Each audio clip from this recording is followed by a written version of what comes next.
Hello student, online classes में आपका स्वागत है। आज 12th हिस्ट्री के संदर्भ में आपका विषय वस्तु है महाभारत। विषय वस्तु व रचना काल। तो महाभारत के संदर्भ में अध्ययन करेंगे हम लोग। महाभारत जो बहुत ही रामायण और महाभारत एक ऐसे महाकाव्य हैं जो प्राचीनतम धार्मिक ग्रंथ हैं, जो प्राचीन काल के विषय में हमें जानकारी प्रदान करते हैं। तो आइए विषय वस्तु को स्टार्ट करते हैं और महाभारत के संदर्भ में अध्ययन करेंगे। सबसे पहले हम लोग देखेंगे कि महाभारत की रचना लगभग 1000 वर्ष लगी, यानी महाभारत की रचना में कितना समय लगा? लगभग 1000 वर्ष लगा तथा इसमें 1 लाख से अधिक श्लोकों की रचना हुई। डियर स्टूडेंट, जैसा कि इसमें रचना में लगभग कितने टाइम लगा? लगभग 1000 वर्ष लगे और 1 लाख श्लोकों की इसमें क्या हुई थी? रचना हुई थी। इस ग्रंथ में 2 परिवारों के मध्य हुए विभिन्न सामाजिक श्रेणियों व परिस्थितियों का वर्णन किया गया है। तो इस तरह से इसमें 2 फैमिली है, 2 परिवार हैं, जिनके विषय में किस तरह से युद्ध होता है कौरव और पांडवों के संदर्भ में, उन घटनाओं का उसमें विशद उल्लेख मिलता है। तो इस तरह से 2 परिवार हैं जिनके मध्य एक दूसरे के टकराव, एक दूसरे के युद्ध के संदर्भ में स्थितियों का वर्णन किया गया है। इसके साथ साथ सामाजिक श्रेणियों, सामाजिक परिस्थितियों का भी वर्णन किया गया है। सामाजिक परिस्थितियाँ क्या थी? जैसे उस समय का समाज 4 वर्गों में विभाजित था। फर्स्ट ब्राह्मण, सेकंड क्षत्रिय, थर्ड वैश्य और 4th शूद्र। तो इस तरह से वर्ण व्यवस्था थी, 4 प्रकार की वर्ण व्यवस्था थी। समाज में ब्राह्मणों का स्थान उच्च था। इनका कार्य क्या था? जब तब पूजा पाठ, धार्मिक कार्यों का संपादन। तो इस तरह से ब्राह्मण जो थे समाज में जो थे उच्च वर्ग थे और इनका कार्य जो था धार्मिक कार्यों का संपादन करना था। समाज में नैतिकता और मानवीय मूल्य बना रहे। समाज में धार्मिक कार्य के माध्यम से समाज के लोगों को व्यवस्थित करते थे, समाज को नई दिशा प्रदान करते थे। इस तरह से ब्राह्मणों का समाज में उच्च स्थान था। सेकंड लेवल पे थे क्षत्रिय। क्षत्रियों का कार्य जो था सुरक्षा का कार्य था, शासन करते थे, सैनिकों का संचालन करते थे, राज कार्य करते थे, हवन करते थे और पूरे समाज के, पूरे राष्ट्र की जहाँ तक उनकी अपनी सीमाएं थी उसकी रक्षा करते थे। तो क्षत्रियों का कार्य सुरक्षा था। ये अपना धनुष, बाण, तलवार ऐसे शस्त्रों को धारण करते थे और समाज की से रक्षा करते थे। तो इस तरह से दूसरा वर्ग क्षत्रियों का था। द्वितीय स्थान पे थे ये समाज में। थर्ड स्थान था वैश्यों का। वैश्यों का कार्य समाज में व्यापार और वाणिज्य का कार्य था। समाज में इनकी तृतीय स्थिति थी, तृतीय स्थान तक कह सकते हैं और इस तरह से ये व्यापार और वाणिज्य में लिप्त थे। चौथा स्थान शूद्रों का था। ये समाज में सबसे निम्न श्रेणी के थे। उपर्युक्त तीनों जो वर्ग हैं, वर्ण हैं, उनको उनके बराबर कोई स्थान नहीं प्राप्त था। तो इस तरह से समाज में 4 वर्ण व्यवस्था पर आधारित समाज था और इन व्यवस्थाओं के संदर्भ में इस रचना में उल्लेख मिलता है। यहाँ पे भी आगे देखेंगे महाभारत के विषय वस्तु के संदर्भ में इसमें जो है, जो विषय वस्तु है या श्लोकों का जो वर्णन है वो संस्कृत में किया गया है, परंतु महाभारत में प्रयुक्त संस्कृत वेदों की संस्कृति की अपेक्षा सरल है। जैसा कि आप जानते हैं वेदों की जो संस्कृत है उसकी भाषा सरल नहीं है, कठिन है, क्लिष्ट भाषा है। वेदों के संदर्भ में जैसा कि आप जानते हैं कि वेदों को सरल और संक्षिप्त बनाने के लिए ब्राह्मण ग्रंथों की रचना की गई थी। ब्राह्मण ग्रंथ से ही तात्पर्य है वेदों को सरल और संक्षिप्त बनाने के लिए ब्राह्मण ग्रंथों की रचना की गई थी। तो वेदों की जो भाषा सरल और क्लिष्ट थी, लेकिन महाभारत की जो संस्कृत थी वो वेदों की संस्कृत की अपेक्षा क्या थी? सरल थी। तो इस तरह से महाभारत में प्रयुक्त जो संस्कृत है वेदों की भाषा संस्कृत से अपेक्षा क्या है? काफ़ी सरल है। आख्यान और उपदेशात्मक श्लोक, यानी महाभारत में आख्यान व उपदेशात्मक श्लोक महाभारत की 2 विषय वस्तु थी। तो इस तरह से दो डिवाइड किया गया है 2 तरह से। फर्स्ट में है आख्यान और दूसरे में, उसी में दूसरा भाग क्या है? उपदेशात्मक श्लोक। महाभारत के 2 विषय वस्तु थे। आख्यानों में कहानियों का संग्रह होता था। आख्यानों में क्या होता था? कहानियों का संग्रह होता था।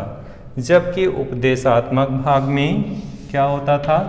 सामाजिक आचार विचार के मानदंड का चित्रण होता था। तो दो रूपों में स्थिति है। पहला है आख्यान। आख्यानों में क्या होता था? कहानियों का संग्रह। डियर स्टूडेंट, इस चीज़ को ध्यान देंगे आप। यहाँ पे आख्यान, जो किसी में से शॉर्ट क्वेश्चन आता है एग्जाम में कि महाभारत में जो आख्यान था वो किससे संबंधित है? तो महाभारत में जो आख्यान था वो कहानियों के संग्रह से संबंधित था। यहाँ पे महत्वपूर्ण एक क्वेश्चन है, शॉर्ट क्वेश्चन। आख्यान जो है कहानियों के संग्रह से होता था, जबकि उपदेशात्मक भाग किससे संबंधित था? सामाजिक आचार विचार के मानदंडों से। तो यहाँ दो विकल्पीय क्वेश्चन है इंपॉर्टेंट और दो शॉर्ट क्वेश्चन, मतलब उत्तरी प्रश्न भी इसी में है महत्वपूर्ण। तो इस तरह से जो महाभारत के जो भाग थे, जो उसके विषय वस्तु थे, वो दो रूपों में डिवाइड थे। एक आख्यान के रूप में और दूसरे उपदेशात्मक श्लोक के रूप में। तो जो आख्यान थे वो कहानियों का संग्रह है और जो उपदेशात्मक भाग है वो किससे संबंधित है? सामाजिक आचार विचार के मानदंडों से। अगला है महाभारत का लेखन काल। महाभारत की रचना कब की गई, किस रूप में की गई, कौन किया था इसके लेखन को संदर्भ में। इसमें भी जो है विद्वानों के अपने अपने मत हैं, अपने अपने विचार हैं। तो लेखन काल के संदर्भ में हम लोग अध्ययन करेंगे। महाभारत महाकाव्य का लेखन कार्य किसी एक कालखंड में संपन्न नहीं हुआ। तो महाभारत का लेखन काल जो है किसी एक कालखंड में संपन्न नहीं हुआ, जबकि क्या है, यह अनेक काल विधियों से होकर गुजरा। सर्वप्रथम इस महाकाव्य का लेखन का प्रयास लगभग 200 ईसा पूर्व से 200 ईस्वी के बीच किया गया। डियर स्टूडेंट, जैसा कि आप जानते हैं महाभारत का लेखन काल जो है किसी एक कालखंड में नहीं किया गया, कई कालखंडों में इसके लेखन कार्य को किया गया। इसके संदर्भ में एक थोड़ा सा विस्तृत चीज़ें हैं, इसको जानेंगे। यानी इसका लेखन कार्य जो माना जाता है, एक टाइमिंग 200 ईसा पूर्व से 200 ईस्वी के बीच, इसी के मध्य किया गया। इस महाकाव्य के लेखक जो थे, लेखक के संदर्भ में ऐसा माना जाता है कि इसके जो रचयिता थे कौन थे? भाटसारथी। महाभारत के जो रचयिता थे कौन थे? भाटसारथी, जिन्हें सूत कहा गया। क्या कहा गया? सूत। कहते हैं ये सूत क्षत्रिय योद्धाओं के साथ युद्ध अभियान में जाते थे और उनकी विजय गाथाओं को कविता में लिखते थे।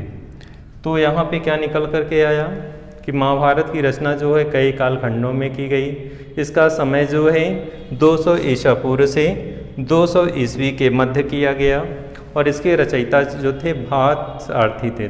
तो इस तरह से यहाँ पे क्या निकल कर के आया कि भाटसारथी जो है इसके रचनाकार थे, रचयिता थे। इन्हें सूत शब्द से प्रयुक्त किया गया है इनके लिए। अब सूत होते कौन थे? तो क्षत्रियों के साथ युद्ध पे जाते थे और कविता के रूप में लेखनी के माध्यम से को लिपिबद्ध करते थे। जो घटनाएं घटित होती थी उन घटनाओं को कविता के माध्यम से लिपिबद्ध करते थे। ये परंपरा काफ़ी दिनों तक चलती रही। आगे चल कर के ब्राह्मणों ने जो है लेखन कार्य पे अपना आधिपत्य स्थापित कर लिया, क्योंकि लेखनी का कार्य धार्मिक कार्यों का संपादन, नैतिकता, मानवीय मूल्य, सभी चीज़ों का कार्य जो है ब्राह्मणों के हाथ में आ गया। और इस तरह से उन्होंने जब लेखन कार्य पे आधिपत्य स्थापित कर लिया तो इसी आधिपत्य के तहत इन्हीं ब्राह्मणों में से एक थे वेद व्यास। यानी इन्हीं ब्राह्मणों में से कौन थे? वेद व्यास थे।